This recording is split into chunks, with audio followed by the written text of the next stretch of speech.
Senhor Jesus, nós adoramos o teu nome, porque o Senhor é digno de ser adorado, Senhor. Nós queremos dizer nessa noite que o nosso coração se enche de júbilo, porque na tua morte na cruz, Senhor, o Senhor nos deu nova vida. Nós só estamos aqui, foi porque o Senhor nos redimiu, Senhor, dessa morte terrível que realmente nos escravizou, ó Senhor, e que nos trouxe realmente distanciamento dos teus mandamentos, da tua lei. Senhor Jesus, nós te agradecemos porque o Senhor nos revelou, Pai. Nós te agradecemos porque o Senhor enfrentou toda a oposição do sistema deste mundo, do reino espiritual, ó Senhor, para nos trazer a vida, Senhor, a vida gloriosa que o Senhor um dia planejou para o teu povo, Senhor.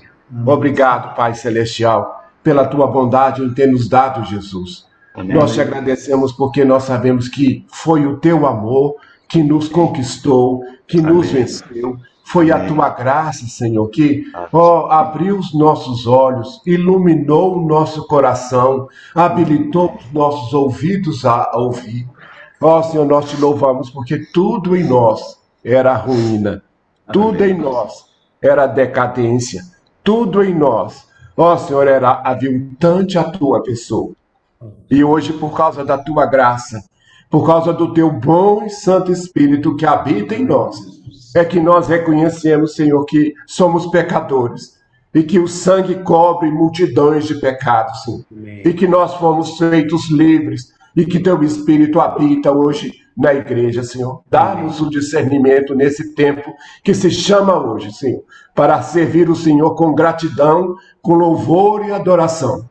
Porque o Senhor é um Deus que nos comprou a um alto preço. Senhor, nós te adoramos, ó Senhor, e nos lembramos de ti, nos lembramos do sacrifício e dizemos que o Senhor realmente é digno de toda solenidade celestial, ó Senhor, dos anciãos, ó Senhor, daqueles anjos e arcanjos, ó Deus, que estão, ó Senhor, diante do trono de ser adorado e glorificado. E na terra, Senhor, o Senhor sabe, o Senhor conhece, o Senhor sabe o coração do teu povo, nosso coração. Nós somos eternamente devedores, Senhor. Oh, nós devemos a ti. Em nós está a fraqueza, mas o Senhor está a força. Senhor, obrigado, porque o Senhor nos comprou.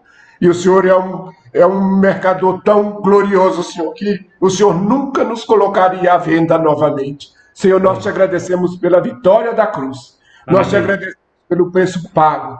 Ó Senhor, muito obrigado. Nós somos, ó Senhor, eternamente gratos a ti. A ti, Senhor, todo o louvor e toda a coroa. No nome do Senhor Jesus, adoramos a ti, nosso Pai. Amém. Amém. Boa noite a todos, irmãos. É uma grande alegria olhar e ver muitos rostos conhecidos, né? E mesmo quando a câmera não está ligada, ver o nomezinho ali, né? A gente já esteve aí com os irmãos, encontramos em conferências, tudo, né? Muitos irmãos aí são... Alguns já estiveram aqui em casa, né? E é uma alegria estar juntos novamente com os irmãos. Eu gostaria de que os irmãos abrissem a palavra no livro do profeta Abacuque.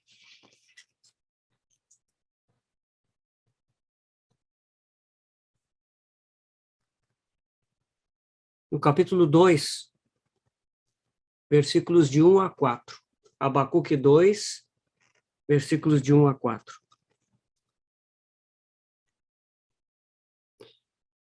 Por-me-ei na minha torre de vigia, colocar-me-ei sobre a fortaleza, e vigiarei para ver o que Deus me dirá, e que resposta eu terei à minha queixa.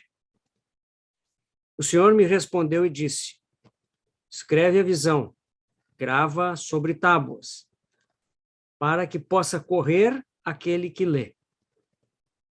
Porque a visão ainda está para cumprir-se no tempo determinado, mas se apressa para o fim e não falhará. Se tardar, espera-o, porque certamente virá, não tardará. Eis o soberbo, sua alma não é reta nele, mas o justo viverá pela sua fé. Vamos ter uma palavra de oração, irmãos. Amado Senhor, nós estamos aqui reunidos após partirmos o pão, bebermos do cálice, lembrarmos, Senhor, do teu grandioso amor por nós.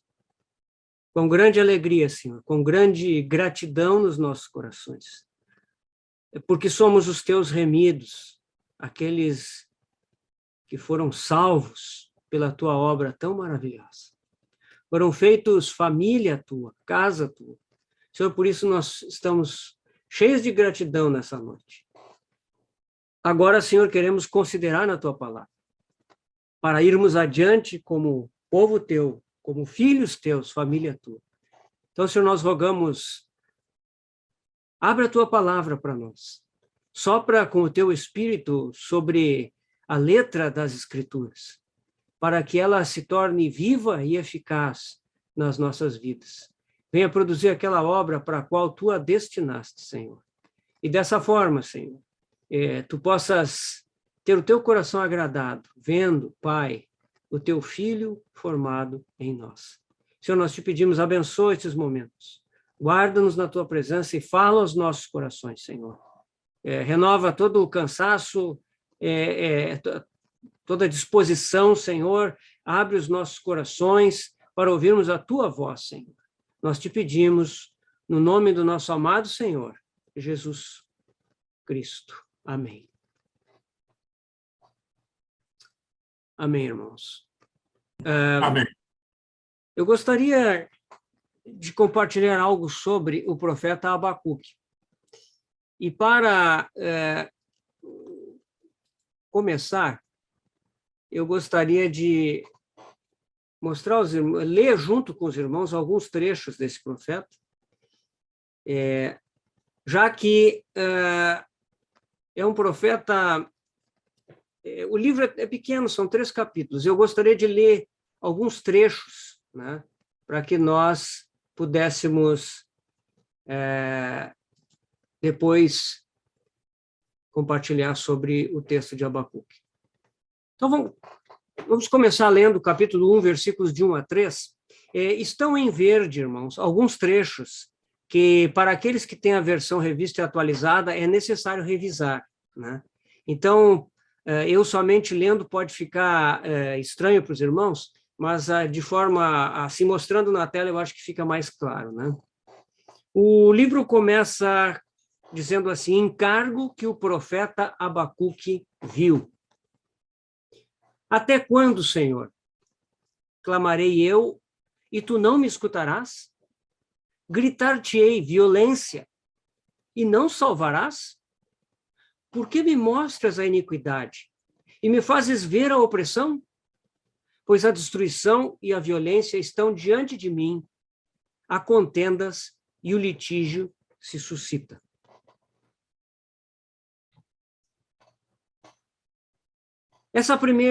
O primeiro trecho que nós lemos é a oração, é um clamor do profeta Abacuque em relação ao contexto no qual ele vivia. Nós não temos nenhuma informação no livro exatamente sobre que contexto é esse, né? Nós sabemos que era um tempo de muita iniquidade. E como a menção aos caldeus, aqui mesmo nesse trecho que nós já vamos ler, os autores que estudam esse livro colocam o profeta no templo do rei Jeoaquim, que foi um dos reis que veio logo em seguida do rei Josias, né? Ou então no reinado de Manassés, né? Então era um tempo de muita iniquidade no reino de Judá. Abacuque 1, de 5 a 9. Vede entre as nações. Aqui, irmãos, é a resposta de Deus a esse clamor que Abacuque fez. Vede entre as nações, olhai, maravilhai-vos e desvanecei, porque realizo em vossos dias obra tal, que vós não crereis, quando vos for contada. Pois eis que suscito os caldeus, nação amarga e impetuosa, que marcham pela largura da terra, para apoderar-se de moradas que não são suas. Eles são pavorosos e terríveis, e criam eles mesmos o seu direito e a sua dignidade. Seus cavalos são mais ligeiros do que os leopardos, mais ferozes do que os lobos ao anoitecer são os seus cavaleiros, que se espalham por toda parte. Sim, os seus cavaleiros chegam de longe, voam como águia que se precipita a devorar. Eles todos vêm para fazer violência. O seu rosto suspira por seguir adiante. Avante. Eles reúnem os cativos como areia. Essa, então, é a resposta que Deus dá ao profeta Abacuque. Em seguida disso, em função dessa resposta que Deus deu, Abacuque novamente ora. E ele diz assim ao Senhor, versículos 12 e 13. Não és tu, desde a eternidade, ó Senhor meu Deus, ó meu santo? Não morreremos. Ó Senhor, para executar juízo, puseste aquele povo. Tu, ó rocha, o fundaste para servir de disciplina. Tu és tão puro de olhos que não podes ver o mal e a opressão, e a opressão não podes contemplar. Por que, pois, toleras os que procedem perfidamente e te calas quando o perverso devora aquele que é mais justo do que ele? Essa, então, é a réplica do profeta Abacuque, a revelação de Deus em função da sua primeira oração. Então, temos o capítulo 2. Abacuque fala: por-me-ei na minha torre de vigia, colocar-me-ei sobre a fortaleza, e vigiarei para ver o que Deus me dirá, e que resposta eu terei à minha queixa. O Senhor me respondeu e disse: escreve a visão, grava-a sobre tábuas, para que possa correr aquele que lê. Porque a visão ainda está para cumprir-se no tempo determinado, mas se apressa para o fim, e não falhará. Se tardar, espera-o, porque certamente virá, não tardará. Eis o soberbo, sua alma não é reta nele, mas o justo viverá pela sua fé. O resto do capítulo 2 tem os ais, os juízos que Deus pronuncia sobre os caldeus, sobre a invasão babilônica, sobre Nabucodonosor e os seus sucessores, os juízos que Deus lançará sobre eles, por causa da sua iniquidade, por causa do abuso que eles fazem, da posição de disciplina sobre o povo de Deus que foi concedida pelo Senhor a eles, né? Então, no meio desses juízos, que os irmãos podem ler no capítulo 2 de Abacuque até o final, existem 3 trechos que são importantes. O primeiro nós já lemos no versículo 4. O justo viverá pela sua fé. Em seguida, o versículo 14. Pois a terra se encherá do conhecimento da glória do Senhor, como as águas cobrem o mar. Versículo 20. O Senhor, porém, está no seu santo templo. Cale-se diante dele toda a terra. Essa é a revelação do Senhor em relação à segunda oração de Abacuque. E, por fim, no capítulo 3, nós temos a terceira oração de Abacuque, com a qual se encerra o livro. Ela é uma oração, mas ela também é um cântico. E ela também é profecia. Ela começa com uma expressão de oração mesmo. Versículo 1. Oração do profeta Abacuque sobre Sigionote. O que é esse termo, Sigionote? Esse termo Sigionote, ele se refere a um tipo de cântico, a um cântico que tem um ritmo muito rápido, um ritmo veloz. Versículo 2. Tenho ouvido, ó Senhor, as tuas declarações e me sinto alarmado. Aviva a tua obra, ó Senhor, no decorrer dos anos, e no decurso dos anos, faze-a conhecida. Na tua ira, lembra-te da misericórdia. Em seguida disso, irmãos, Nós temos um trecho longo, nós não vamos ler todo, mas no qual nós temos a profecia que é dada a Abacuque. Ou seja, em forma profética, a revelação é continuada. Deus continua a se revelar. Então, nós lemos Abacuque 3, de 3 a 13. Vem Deus de Temã, e do Monte Parã vem o Santo. A sua glória cobre os céus e a terra se enche do seu louvor. O seu resplendor é como a luz, raios brilham da sua mão, e ali está velado o seu poder. Adiante dele vai a peste, e a pestilência segue os seus passos. Ele para e faz tremer a terra, olha e sacode as nações. Esmigalham-se os montes primitivos, os outeiros eternos se abatem. Os caminhos de Deus são eternos. Vejo as tendas de Cusã em aflição. Os acampamentos da terra de Midian tremem. Acaso é contra os rios, Senhor, que estás irado? É contra os ribeiros a tua ira, ou contra o mar, o teu furor? Já que andas montado nos teus cavalos, nos teus carros de vitória? Tiras a descoberto o teu arco, e farta está a tua aljava de flechas. Tu fendes a terra com rios, os montes te veem e se contorcem. Passam torrentes de águas, as profundezas do mar fazem ouvir a sua voz e levantam bem alto as suas mãos. O sol e a lua param nas suas moradas, ao resplandecer a luz das tuas flechas sibilantes, ao fulgor do relâmpago da tua lança. Na tua indignação, marchas pela terra, na tua ira calcas aos pés as nações. Tu sais para salvamento do teu povo, para salvar o teu ungido. Feres o telhado da casa do perverso e lhe descobres de todo o fundamento. Essa é a palavra profética, é a revelação de Deus através da profecia de Abacuque. Nós vemos aqui a vinda do Senhor. Deus vem de Temã.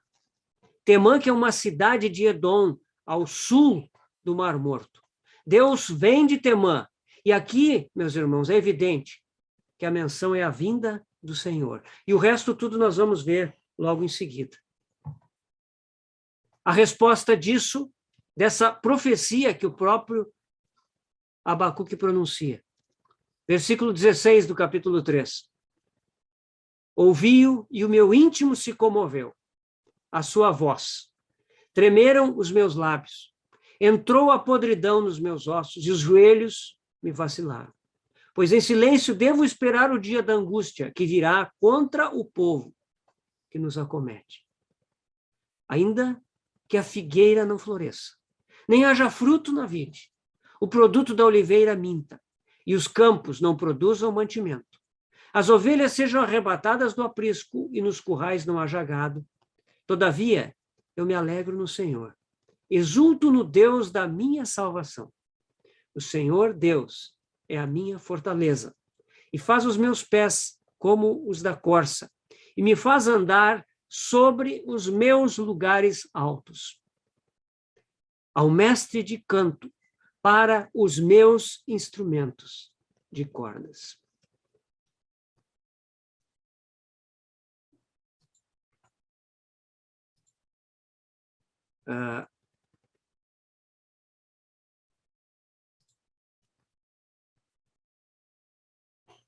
Esse é um resumo, irmãos, do livro de Abacuque.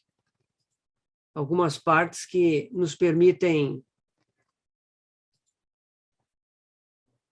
vislumbrar o conteúdo desse livro. Esse livro, irmãos, ele começa com a questão do encargo.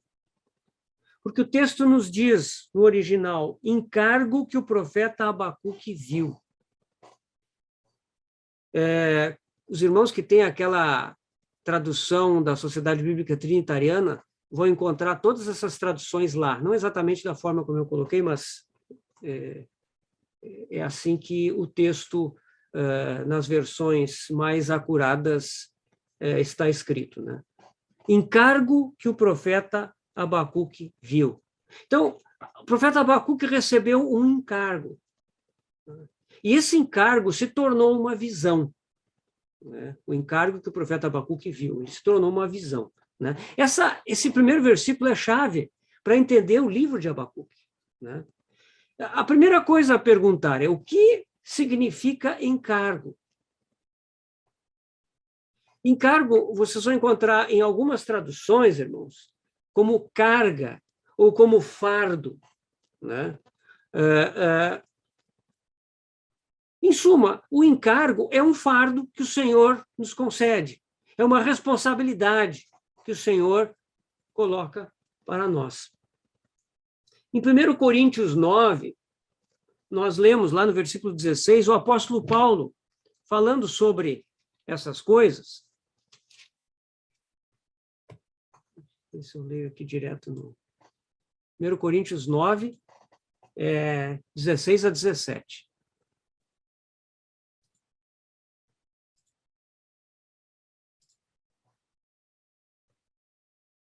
Se anuncio o evangelho, não tenho de que me gloriar, pois sobre mim pesa essa obrigação.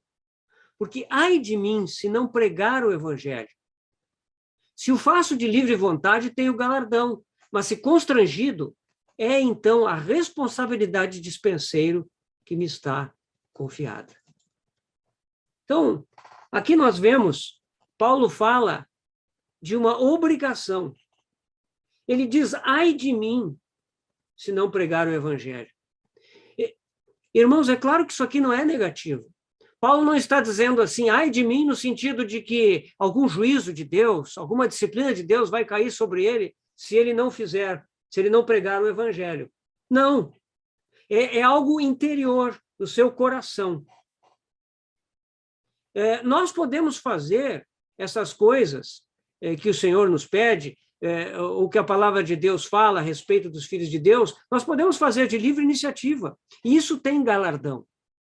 Mas acontece que, às vezes, aqueles que se dispõem diante de Deus, eles recebem responsabilidade, eles recebem um encargo. E esse encargo se torna uma responsabilidade. E aí, aquilo se torna no nosso coração algo que nós dizemos assim, ai de mim, eu não consigo viver sem fazer isso. É uma responsabilidade que o Senhor colocou. E eu recebi de bom grado. E agora isso se tornou para mim uma direção, uma perspectiva muito definida.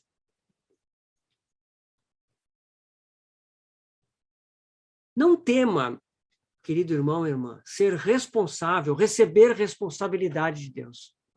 Tem pessoas que dizem, não, é melhor não conhecer muito da palavra, porque aqueles a quem muito foi dado, muito será cobrado. Meus irmãos, se você não receber aquilo que Deus lhe dá, é pior ainda. Não tema receber as responsabilidades. Essas responsabilidades, elas são, na verdade, privilégios. Nós vamos descobrir que quando essas responsabilidades dão direção à nossa vida, nós começamos a experimentar o Senhor em plenitude. E isso é algo maravilhoso. O Senhor sempre concede toda a graça para aquilo que Ele nos chama, para as responsabilidades que Ele nos dá. E nisso nós crescemos. Esse é o grande desafio da fé cristã.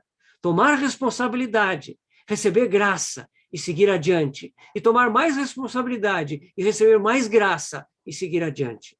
Esse é o encargo.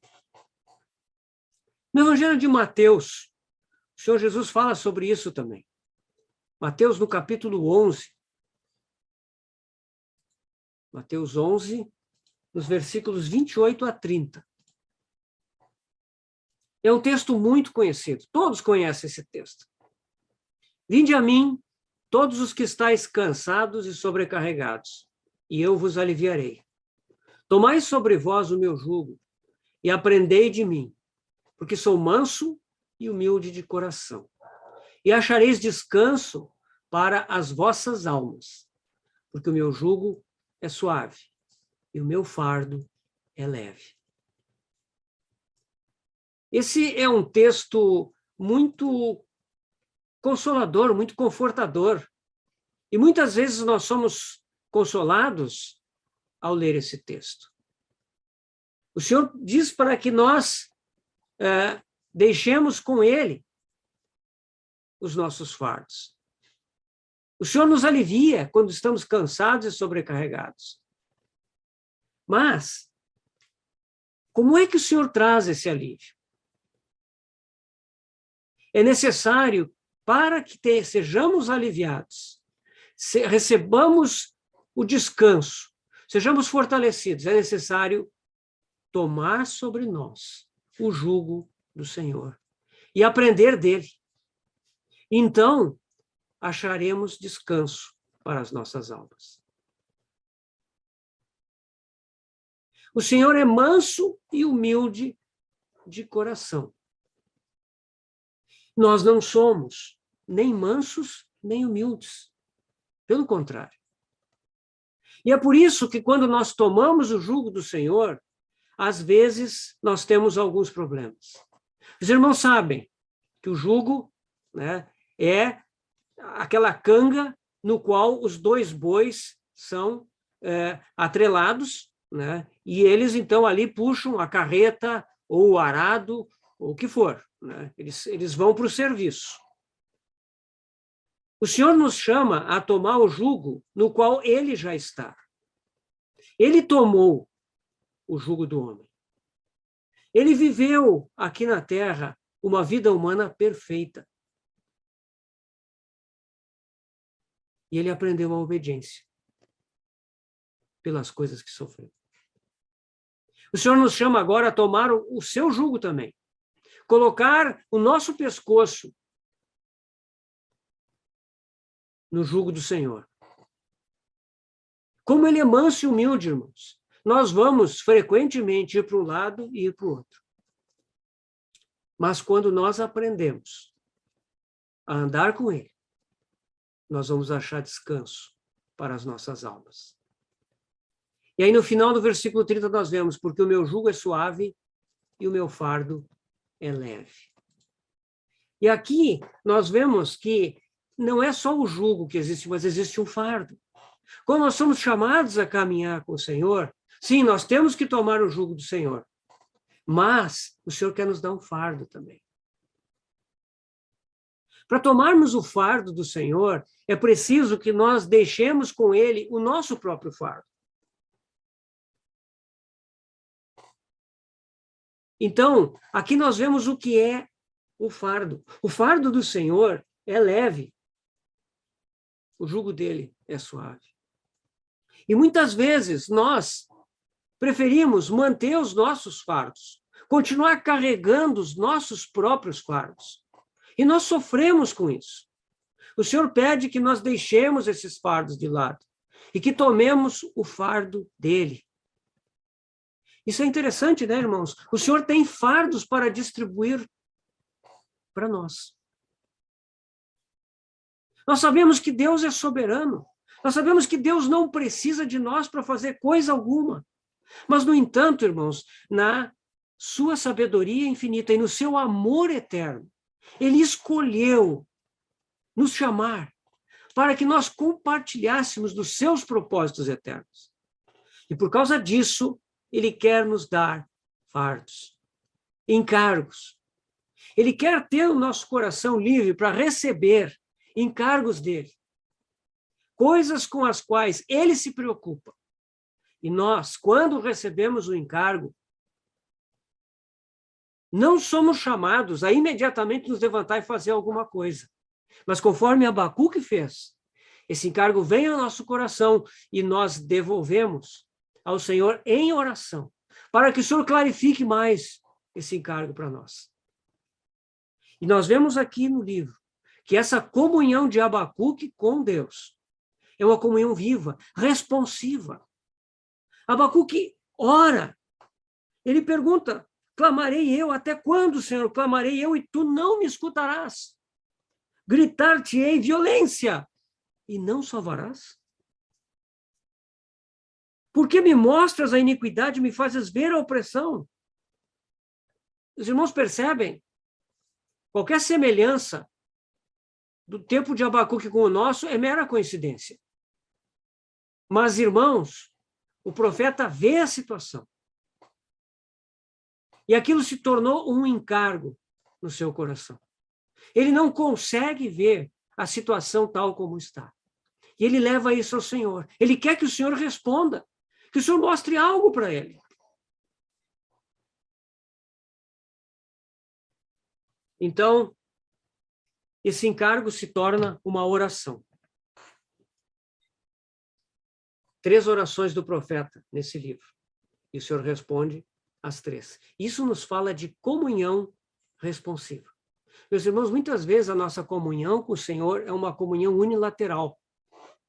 Nós lemos a Bíblia, porque esperamos adquirir ali a sabedoria do Senhor, o conselho do Senhor. Nós oramos, levamos ao Senhor as nossas necessidades, os nossos problemas, as nossas coisas, e devemos fazer isso mesmo, a palavra diz para fazermos, mas nós não damos lugar para que Ele fale conosco, para que Ele nos traga os seus sentimentos. Então acontece que nós passamos a viver uma vida cristã muito centrada em nós mesmos. Mas o Senhor quer falar conosco. O Senhor não quer somente que nós cheguemos a Ele com os nossos problemas, necessidades, fraquezas. Há lugar para isso, sim. Mas deve haver lugar para a primeira parte daquela oração que o Senhor ensinou. Santificado seja o teu nome. Venha o teu reino. Seja feita a tua vontade, assim na terra como nos céus. Então, irmãos, aqui nós vemos o que é o encargo. O profeta dá espaço no seu coração. E no seu coração se cria aquela indignação pelas condições que eram vigentes no meio do povo de Deus naquela época. Violência, pecado, iniquidade, frieza. E o profeta questiona a Deus. Abacuque é um profeta muito sentimental. Os sentimentos dele sempre estão à flor. Quando ele diz, até quando, Senhor? Gritar-te-ei e não salvarás, né? E depois nós vemos mais adiante que o profeta diz várias vezes, eu me sinto alarmado, o meu íntimo se comoveu. Abacuque é um profeta de sentimentos. Ele expressa esses sentimentos na sua relação com Deus. Sua relação não é uma relação formal, é uma relação viva, que envolve a sua mente, seus sentimentos, sua vontade. O Senhor responde. E a resposta do Senhor é que virão os caldeus. Os caldeus virão. Os caldeus que, na época, era um império que se formava ainda, mas não havia chegado à Palestina. Os caldeus virão. E os caldeus são perversos, são violentos. Como diz o texto que nós lemos, no final do capítulo 1. Por que Deus diz isso? Porque o seu filho pergunta, onde tu estás? E o Senhor diz, calma, Abacuque. Eu estou vendo. Eu vejo todas as coisas. Eu estou preparando algo. Virão os caldeus. E quando eles vierem, então o meu povo será disciplinado. Eu estou no controle. Só que aí, irmãos, a reação no profeta é uma reação de surpresa, de perplexidade. Porque Abacuque talvez esperava que houvesse um avivamento, que houvesse uma mudança no coração do povo de Israel, e quem sabe ele poderia participar disso, ele poderia cooperar com esse avivamento, com esse retorno de Judá ao centro da vontade de Deus. Mas não, a resposta é terrível. Virá uma invasão, a invasão dos babilônicos. Eles virão, eles são violentos, eles não têm misericórdia. E o profeta fica abalado. Como, Senhor? Tu vais trazer aqueles que são mais iníquos do que nós. Nós somos atualmente um povo iníquo e desviado de ti, mas eles são piores ainda, mais idólatras, mais pecaminosos, mais pervertidos. E aí, o profeta fala no capítulo 2, versículo 1. Por-me-ei na minha torre de vigia, colocar-me-ei sobre a fortaleza e vigiarei para ver o que Deus me dirá e que resposta terei à minha queixa. Então o Senhor responde. E esse falar do homem, o responder de Deus, é algo maravilhoso nesse livro. Não é? E o Senhor diz, escreve a visão, grava sobre tábuas, para que possa correr aquele que lê. A correção do texto aqui é muito importante, irmãos, porque o sentido é completamente diferente. Não é porque possa ler até quem passa correndo, como faz um anúncio bem grande, que as pessoas de longe passam. Não, não. A visão é dada para que aqueles que a veem possam correr. Nós vamos ver o que é essa corrida. Grava sobre tábuas para que possa correr aquele que lê. E aí nós vamos ler o resto desse capítulo 2. E nós vamos ver que Deus adianta para Abacuque o fim da história. Primeiro Deus contou a Abacuque, os babilônios virão, os babilônios executarão juízo sobre o meu povo. Abacuque retorna ao Senhor e o Senhor agora diz para ele, eu já sei como eles vão cumprir, e eles serão julgados pela sua iniquidade. E aí, os 5 ais são pronunciados sobre os invasores caldeus. Ai daquele que acumula o que não é seu. Ai daquele que ajunta em sua casa bens mal adquiridos. Ai daquele que edifica a cidade com sangue e a fundamenta com iniquidade. Ai daquele que dá de beber ao seu companheiro, misturando a bebida ao seu furor. Ai daquele que diz à madeira, acorda, e a pedra muda, desperta. Aqui nós vemos os ais, ou seja, os babilônios, os caldeus, serão julgados.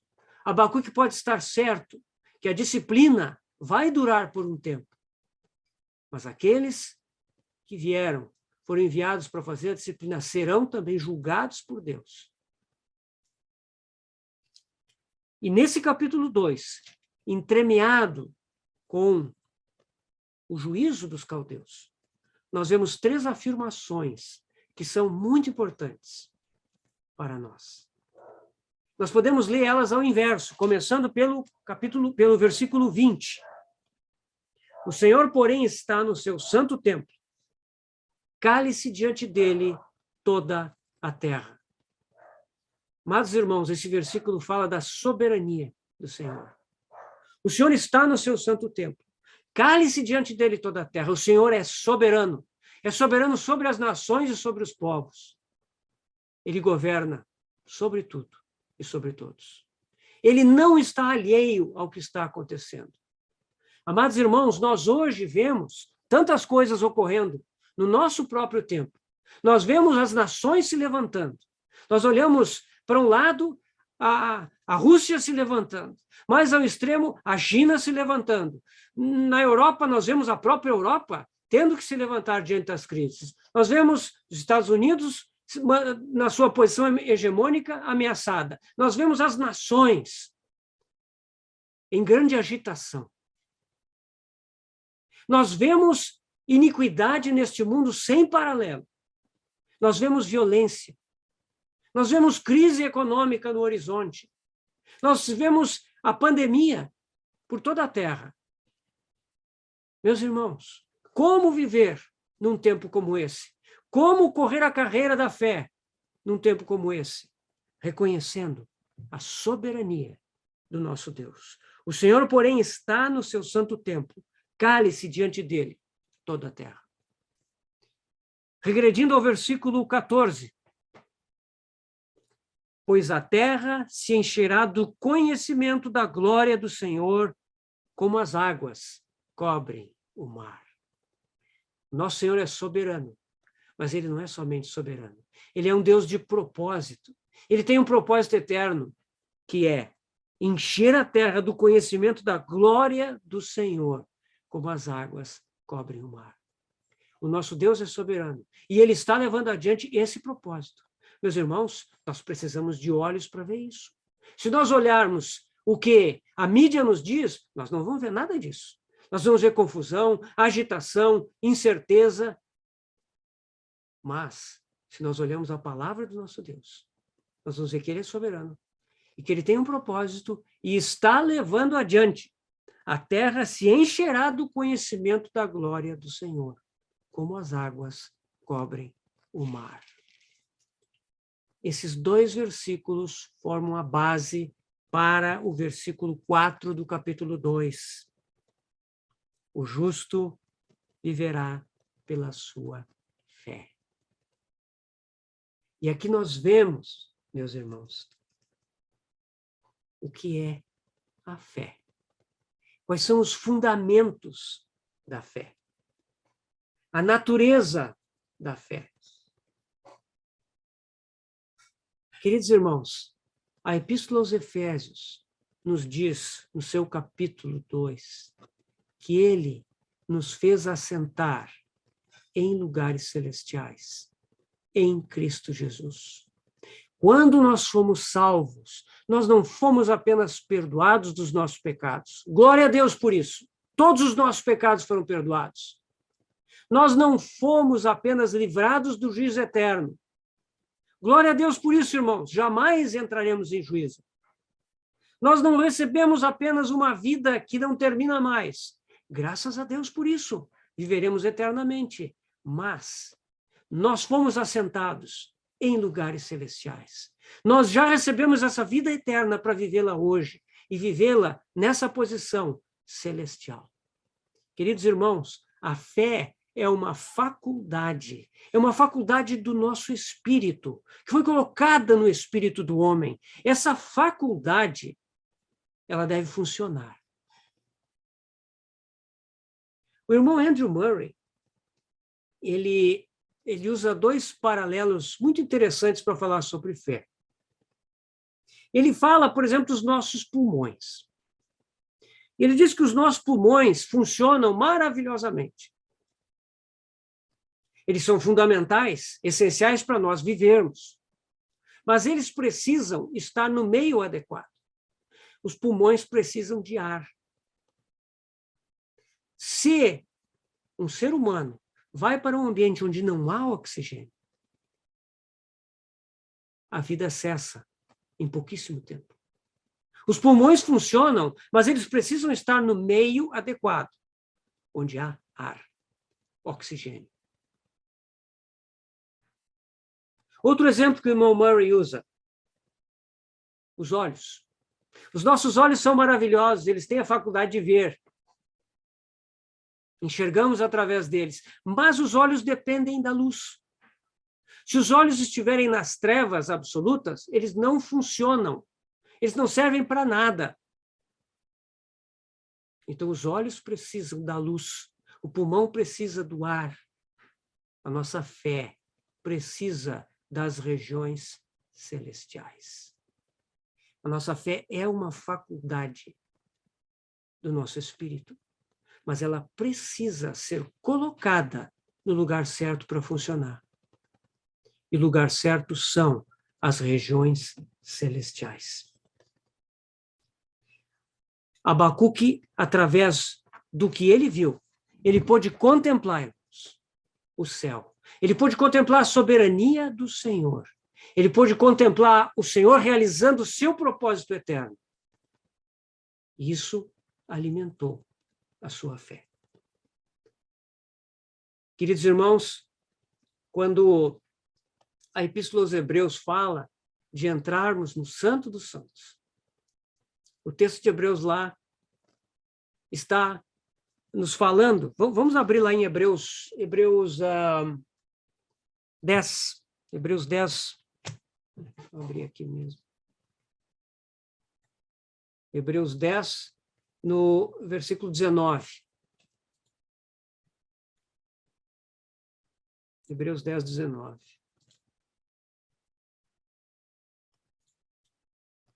Tendo, pois, irmãos, intrepidez para entrar no Santo dos Santos, pelo sangue de Jesus, pelo novo e vivo caminho que ele nos consagrou pelo véu, isto é, pela sua carne, e tendo grande sacerdote sobre a casa de Deus, aproximemo-nos com sincero coração, em plena certeza de fé, tendo o coração purificado de má consciência e lavado o corpo com água pura.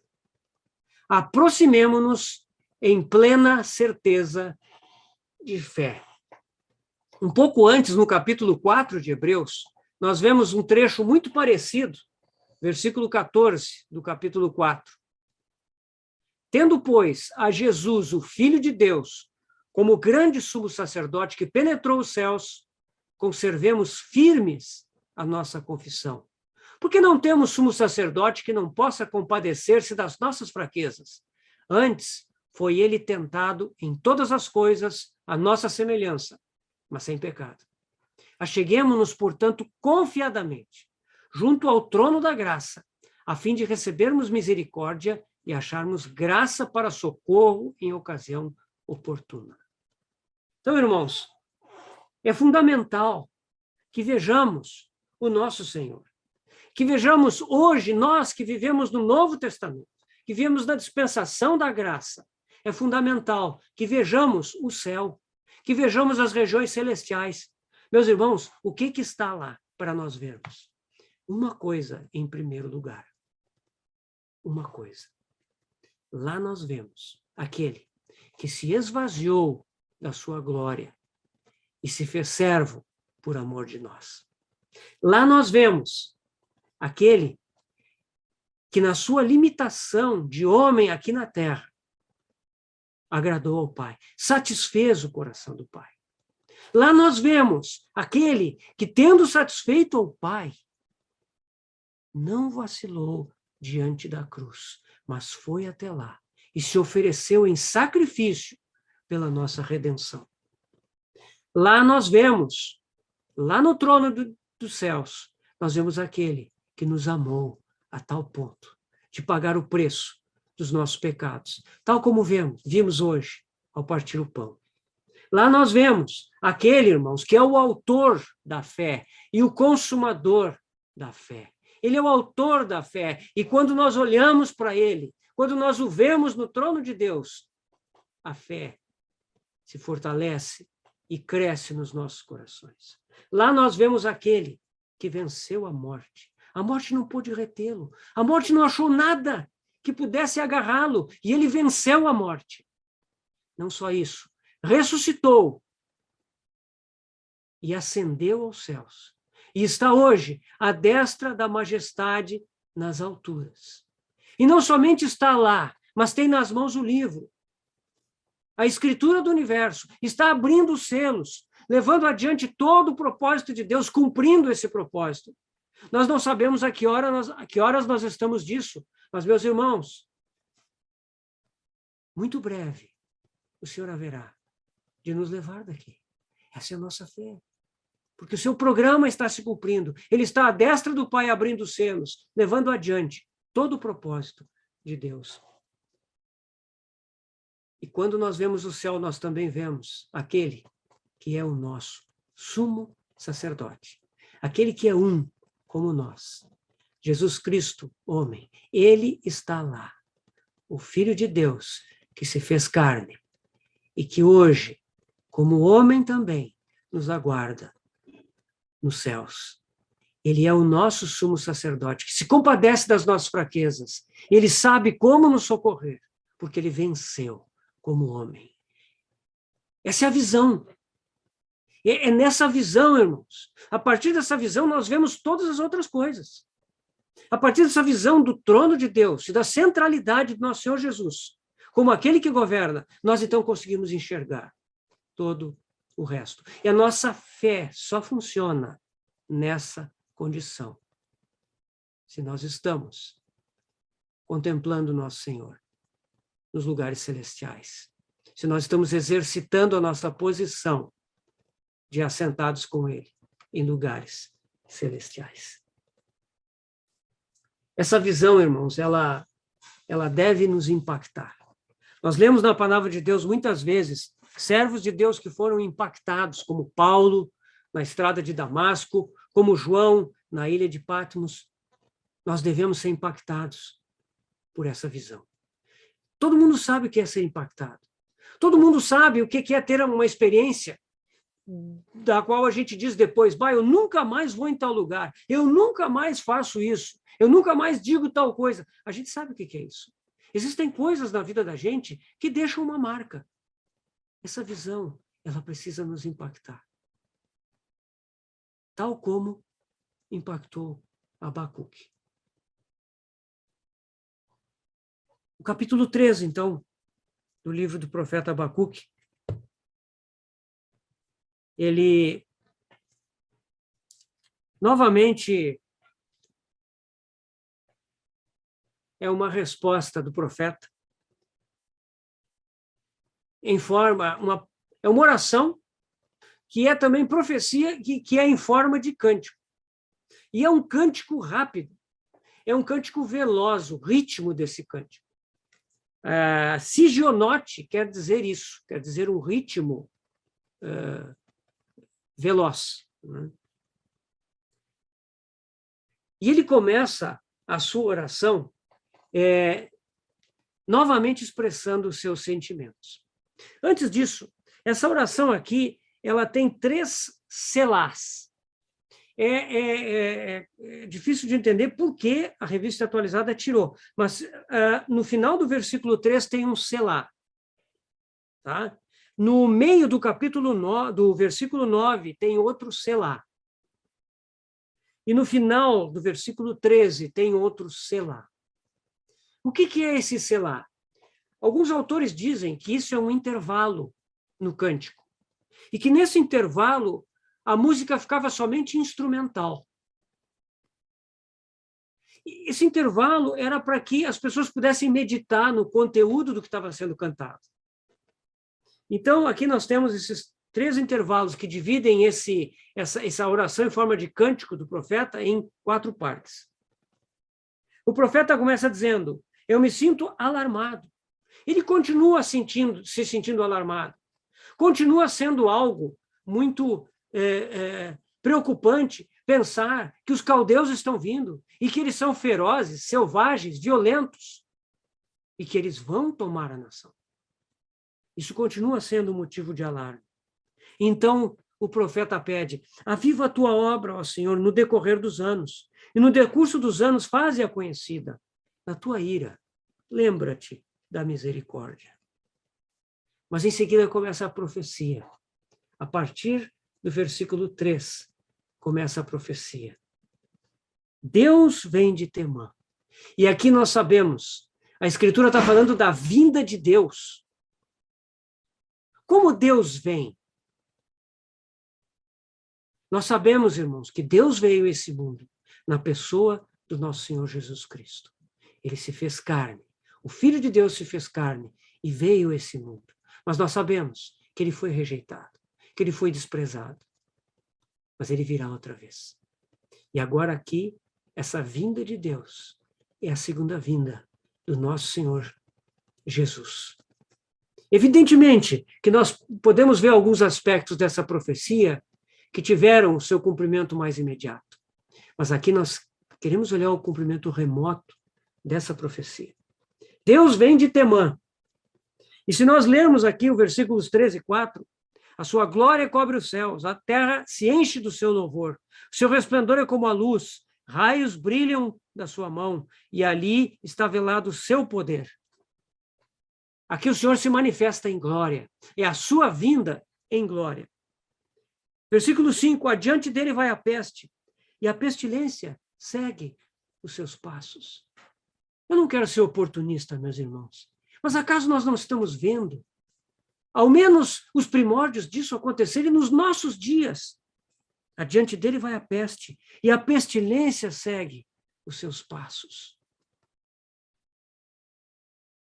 Ele para e faz tremer a terra, olha e sacode as nações. Esmigalham-se os montes primitivos e os outeiros da eterno se abatem. Aqui nós vemos o profeta perguntando, acaso é contra os rios, Senhor, que estás irado? É contra os ribeiros a tua ira, ou contra o mar o teu furor? Já quando nós olhamos o mar em furor aqui, E mais adiante, no versículo 10, vemos: as profundezas do mar fazem ouvir a sua voz e levantam bem alto as suas mãos. Meus irmãos, eu me pergunto se esse vulcão submarino que irrompeu na ilha, perto da ilha de Tonga, se isso não faz parte dessas manifestações. Nós estamos vendo esses fenômenos naturais se multiplicando e, através da mídia, ganhando circulação mundial.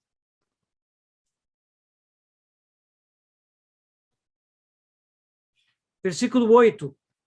Já que andas montado nos teus cavalos e nos teus carros de vitória.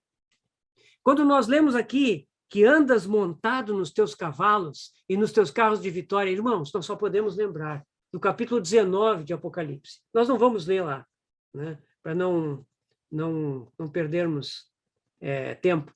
Mas a vinda do Senhor com os seus santos. O Senhor com os seus cavalos e seus carros de vitória. Na tua indignação marchas pela terra, na tua ira calcas aos pés as nações. É o que ele vai fazer na última batalha, no Armagedon. Marchas com teus cavalos pelo mar, pela massa de grandes águas. No versículo 16, estamos quase terminando. O Senhor, novamente nós vemos o profeta expressando o seu sentimento. Ouvi-o e o meu íntimo se comoveu. A sua voz tremeram os meus lábios, entrou a podridão dos meus ossos, os joelhos me vacilaram, pois em silêncio devo esperar o dia da angústia que virá contra o povo que nos acomete.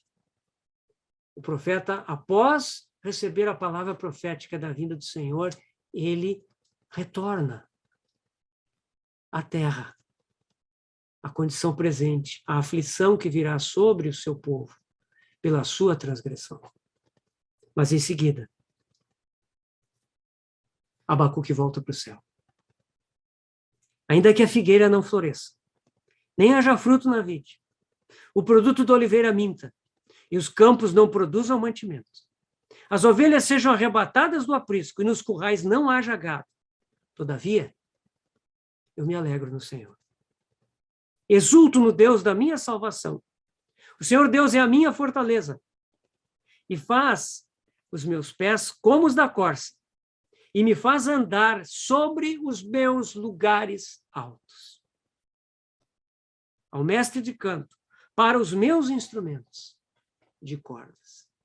Meus irmãos, é maravilhoso o final desse livro. Porque aqui nós vemos que Abacuque percebe que o futuro é um futuro bastante triste, é um futuro pesado, é um futuro de disciplina, de juízo de Deus sobre o seu povo. Mas aqui, o profeta, ele diz que mesmo em toda essa situação, ele descobriu como se alegrar e exultar no Senhor. Vocês lembram no capítulo 2 que ele já tinha falado sobre por-me-ei na minha torre de vigia. Ali fala de fortaleza. O profeta já tinha a sua torre de vigia. Evidentemente que isso aqui não é uma torre de vigia literal. É um lugar de vigilância. Mas o profeta tinha esse lugar. O encargo de Deus colocou nele essa necessidade de ter uma vida com o Senhor e de ter um lugar apartado, um momento apartado com o Senhor. Essa é a sua torre de vigia, porque de lá o profeta vê. Da sua comunhão com Deus, o profeta pode enxergar. A minha torre de vigia. Meus irmãos, será que nós temos esse lugar? Nós somos chamados a ter uma vida a Deus, a sós com Deus. Nós somos chamados a ter aquele lugar que é o quarto, onde a gente entra e fecha a porta. Nós somos chamados a ter templos de recolhimento, de retiro pessoal com Deus. Eu não sei como isso vai acontecer na sua vida, e eu não tenho nenhuma receita, irmãos, mas eu sei que o Senhor nos chama a ter a nossa torre de vigia, o lugar onde nós estamos a sós com eles, o lugar onde nós repartimos o nosso sentimento para com Deus em relação ao encargo que temos. Aqui Abacuque encontrou os seus lugares altos. Os seus lugares elevados. O que são esses lugares altos? São os lugares celestiais em Cristo Jesus. Nós somos assentados nesses lugares celestiais em Cristo Jesus. Esses são os nossos lugares altos. Lá nós temos que estar. Lá a nossa fé é viva e cresce e é edificada. Meus irmãos, esse lugar é um lugar maravilhoso. E lá nós somos habilitados. O Senhor diz que Ele nos dá, aqui o profeta diz, né, da parte do Senhor, faz os meus pés como os da corça. Me permitam, mais uma vez, mostrar aqui rapidamente, muito rápido. Os irmãos estão vendo aqui a imagem? Sim. Estão vendo? Sim. Isso é uma corça. Sim. Isso é uma espécie de corça em Israel. É um tipo de corça. Tem outros tipos, né? Mas aqui vocês veem esse animal. Ele não pesa mais, ele não chega nem a 30 quilos de peso.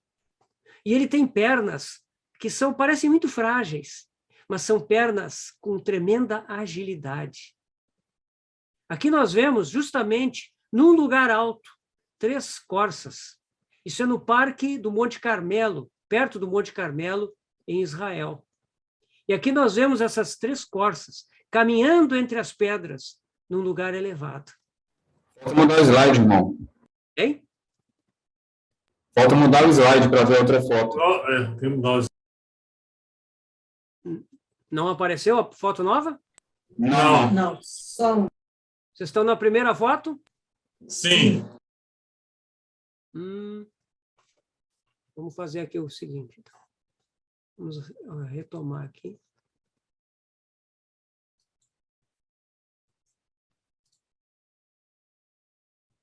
Estão vendo essa foto? Agora sim. Sim. Tá.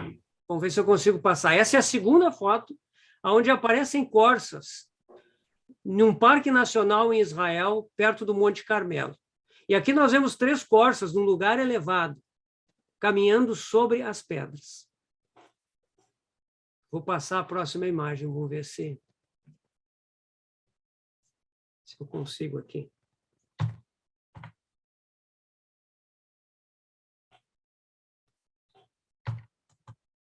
Agora não vai. Parei. Os irmãos estão vendo a nova imagem? Sim. Aqui nós vemos as corças correndo. Certo? As corças, elas têm uma capacidade muito grande. Elas, quando juntam as patas, as 4 patas, quando elas estão correndo, elas juntam os 4 pés no mesmo lugar, no solo. Então, elas precisam de um caminho muito estreito para poder correr. Elas conseguem correr em qualquer lugar.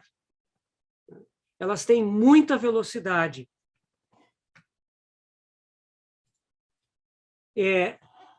Meus irmãos,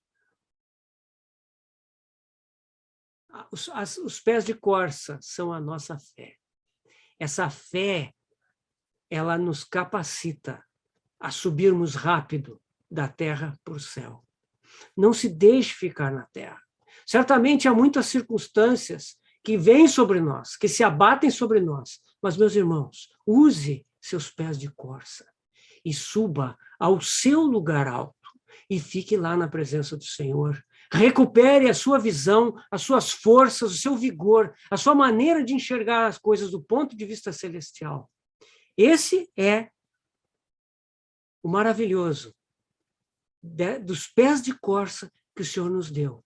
E por causa desses pés de corça, nós podemos, como justos, viver pela fé nos lugares celestiais em Cristo Jesus. São os lugares, os meus lugares altos, diz Abacuque, como que dizendo, cada um de nós deve ter os seus lugares altos. Ao final, ao mestre do canto para os meus instrumentos de cordas. Da mesma forma, nós, irmãos, mesmo que você não toque nenhum instrumento, eu também não toco. Muitos tocam, mas não importa. O Senhor nos dá espiritualmente esse instrumento para que nós possamos tocar o nosso instrumento diante dele, adorá-lo, glorificá-lo nos lugares altos. Queridos irmãos, esse é o meio pelo qual nós vivemos pela fé nestes dias em que estamos. Que o Senhor possa nos encorajar, como o profeta Abacuque, a receber os seus encargos e a ter comunhão com o Senhor na nossa torre de vigia, por causa destes encargos. Então nós vamos descobrir o trono de Deus e o Filho de Deus em glória, reinando, conduzindo todas as coisas, liderando todo o propósito de Deus para que a terra se encha do conhecimento da sua glória. Meus irmãos, aí viveremos nestes lugares altos, mesmo que o fruto da oliveira minta, mesmo que não haja mais nenhuma ovelha no curral. Pela fé, podemos viver uma vida nos lugares celestiais. Queridos irmãos, isso não é oratória da Bíblia, isso não é poesia do apóstolo Paulo na Epístola aos Efésios, isso é uma realidade espiritual. Esse caminho está aberto para nós. O novo e vivo caminho, através do véu, está aberto até o Santo dos Santos. Entremos, acheguemo-nos com ousadia, intrepidamente, ao trono da graça, ao Santo dos Santos, para vivermos uma vida de pés de corça nos lugares altos. Vamos orar. Senhor amado, nós te agradecemos, porque nós não temos força nem graça alguma. Nós somos impotentes, incompetentes, pecadores, mas obrigado porque tu nos amaste. Amém. Resgataste. Tu colocaste o teu Espírito Santo no nosso interior. Tu nos deste a tua vida. E essa é uma vida, Senhor. É uma vida que pode viver nos lugares altos. Oh, Senhor amado, obrigado por essa provisão.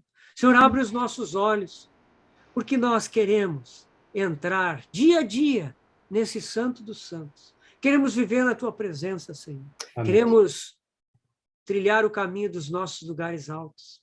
Amém. Oh, Senhor, obrigado por nos dar pés como os da corça. Amém. Para que pudéssemos, Senhor, estar na tua presença. Ajuda-nos, Senhor, a nos achegarmos com ousadia.